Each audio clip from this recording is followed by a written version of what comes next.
নমস্কার, কেমন আছেন সবাই? সহজ জীবনের রান্নাঘরের আরও একটি ব্লগে আপনাদের স্বাগত জানাই। ঘরে প্রচুর কাজ, তো কাজে কর্মে সবসময় নিজেকে ব্যস্ত রাখি, কারণ কাজে কর্মে ব্যস্ত রাখলে অনেক কিছু থেকেই শান্তি পাওয়া যায়। যেমন টেনশন কম হয়, নিজের খারাপ লাগা ভালো লাগা সেগুলো থেকে দূরে থাকা যায়, যার জন্য সবসময় ঘরটাকেও যেরকম পরিষ্কার রাখার চেষ্টা করি, মনটাকেও তাই করি। তাই প্রত্যেক দিন ঘুম থেকে উঠে বাসি কাজকর্ম করে এই সমস্ত কাজ করে রাখি, ঘর দুয়ার গুছিয়ে রাখি। যতটুকুই জিনিস আছে সেগুলোর মধ্যেই পরিষ্কার পরিচ্ছন্ন করে রাখার সবসময় চেষ্টা করি। আর ওখানে বিছানায় ছেলেকে বসিয়ে দিয়েছি, ওর টিচার ওকে অঙ্ক দিয়ে গেছে, তো অঙ্কতে একটু ও কাঁচা। দেখি কতদূর অঙ্ক হইলো। এটা মোছো, এটা ভুলে গেছে।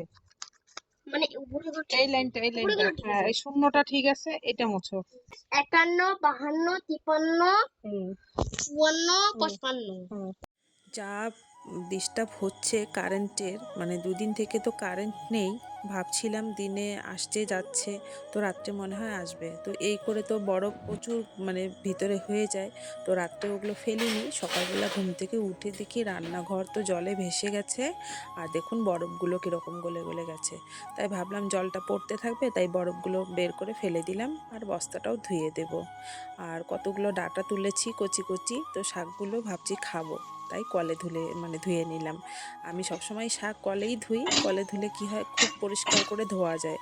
আর ঘরে ওই কতক্ষণে জল পড়বে সেই অপেক্ষায় আর থাকি না, কলেই ধুয়ে নেই।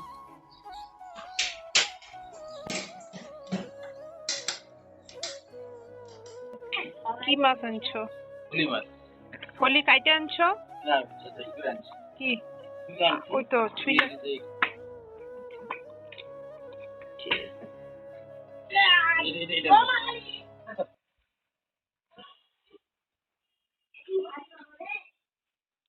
মাছটা ফ্রিজে ঢুকাও। যখন মনে হয় যে কারেন্ট যাবে, আকাশটা খারাপ, তখন আমি কি করি, পাম্পটাকে চালিয়ে ট্যাঙ্কিতে জল তুলি। কারণ আমার ওই কারেন্ট না থাকলে সব থেকে কষ্টকর কাজ হচ্ছে আমার বাসন ধোয়া। দুনিয়ার বাসন হয়, আমি অল্প বাসনে একদম কাজ করতে পারি না। তাই আমি কি করি, সবসময় ট্যাঙ্কিতে জল ভরে রাখি। তো এমন অবস্থা হয়েছে 2 দিন যাবত কারেন্ট নেই। সকালবেলা উঠে দেখি কারেন্ট, রাত্রে তো কারেন্ট ছিলই না, পরশু দিন থেকে কারেন্ট নেই। আর কালকেও যাওয়া কারেন্টটা আসছিল আর যাচ্ছিল।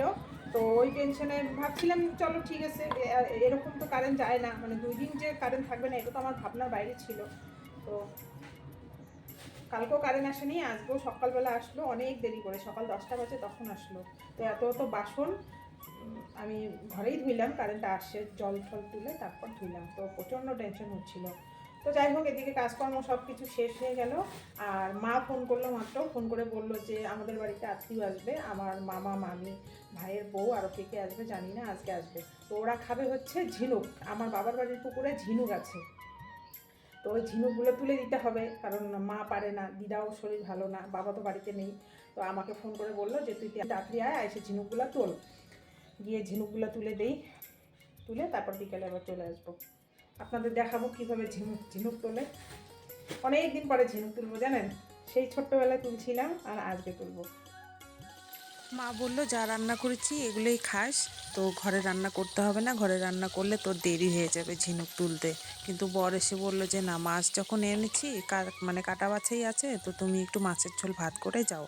তো চিন্তা করলাম বিড়ালগুলাও কিছু খায়নি, তাই শাক রান্না করলাম আর মাছের ঝোল করলাম, করে খেয়ে দিয়ে তারপর গেলাম। যা হুলস্থুল কাণ্ড, একদিকে তেল ঢালছি, একদিকে ভাত নামাচ্ছি, একদিকে মাছের ঝোল করছি, হুলস্থুল আর কি। দেরি হয়ে গেছে, অনেক দুপুর হয়ে গেছে, আর বিকালের দিকে ঠান্ডাও লাগবে, রোদটাও থাকবে না।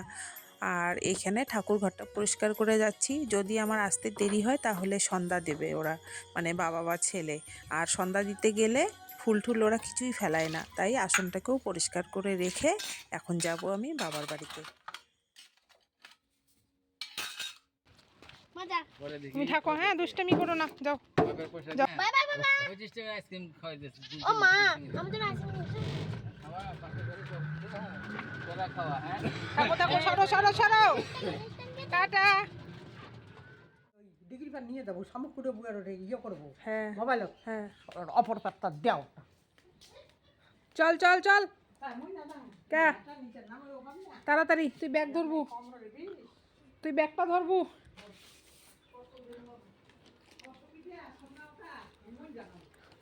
দেখছেন বন্ধুরা, আমার দিদা একটা প্লাস্টিক দিছে, এই পুরা প্লাস্টিকটা নাকি ভর্তি করতে লাগবে ঝিনুক তুলে তুলে।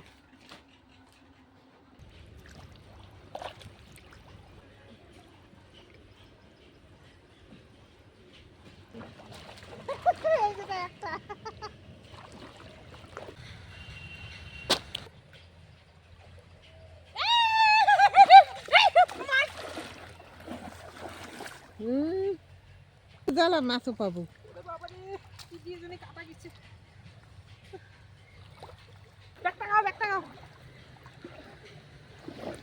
এই এই যে আরেকটা, আর ঘটিলে তো ঢোকে। আরেকটা আরাম, ব্যাগটা গাও তেলাপিয়া।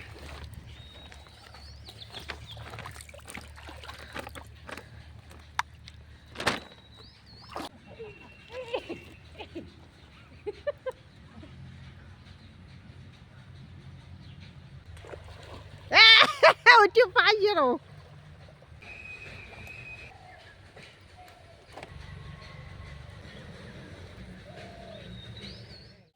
আনে দেন দুজন তিনজন চারজন নামা খেলে গেছে, একলাই একলাই হয় না।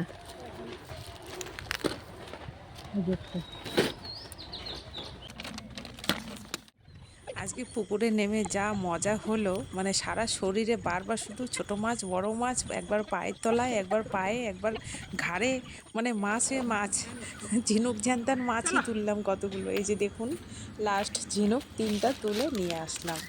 তো 2 কেজির মতন ঝিনুক হয়েছে। তো দেখি কালকে আরো কিছু তোলা যায় কি না, ওই যারা শাকাই আসবে তাদের নাকি কত নামাবে বছর পরে পুকুরে। আজকে আমি ঝিনুক তুললুম। হ্যাঁ এই বুড়ি তো ধরা লাগবে, নে ধর একটা ধর শুনত।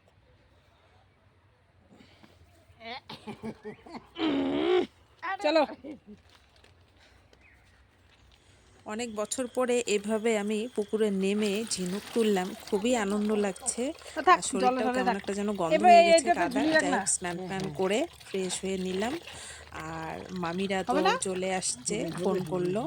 তো ভাবছিলাম যে তাড়াতাড়ি আসলে ওদেরও পুকুরে নামাইতাম, তো ওরা দেরি করেছে, 5টা বাজে এখন। এই যে মামিরা আসলো। তো ভিডিওটা এখানেই শেষ করছি, সবাই সাবধানে থাকবেন। আর ব্লগটা কেমন লাগলো কমেন্ট করে জানাবেন। সবাই ভালো থাকবেন, সুস্থ থাকবেন। দেখা হচ্ছে শিগগিরই পরের কোনো ব্লগে।